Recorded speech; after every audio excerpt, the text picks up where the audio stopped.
ዛሬ እንደምትመለከቱት በአሰላ ከተማ ውስጥ በደማቅ ሁኔታ የሰላም ሰልፍ በብልጽግና መንግስት በማለት ድጋፋቸውን እያሰሙ ይገኛሉ። በዚህ ድጋፍ ላይ የሚሰሙት ደግሞ በሁሉም ክልል ላይ እየመጡና ሌሊቱን አድሮ በደማቅ ሁኔታ እየተከበረ ይገኛል። ቀኑ ሰኞ ነው።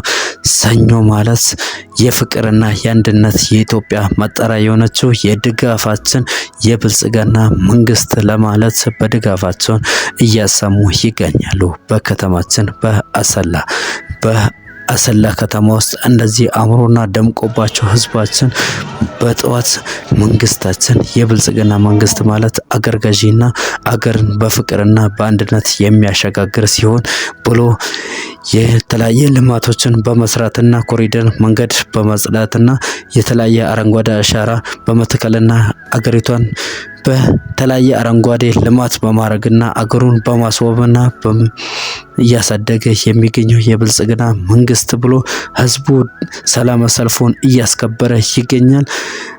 አሰላ ከተማና በሁሉም ክልል ላይ ዛሬ በሰኞ ቀን እየተከበረ ስለሚገኝ እኛም ደግሞ እንደ አሰላችን ከተማ ውስጥ በሰላም በፍቅር በአንድነት እያከበርን እንገኛለን።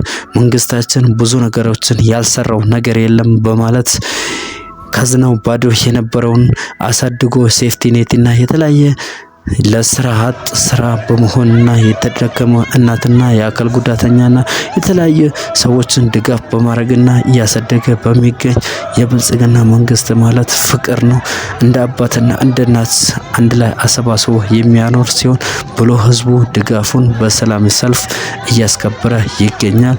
እኛም ደግሞ እንደ አሰላችን ብዙ ደስ ብሎን በደስታ ውለናል። እናንተ ደግሞ ፎሎ ሼር ኮምፕሊት እያደረጋችሁ ለዓለም አድርሱልኝ እላለሁ። አመሰግናለሁ።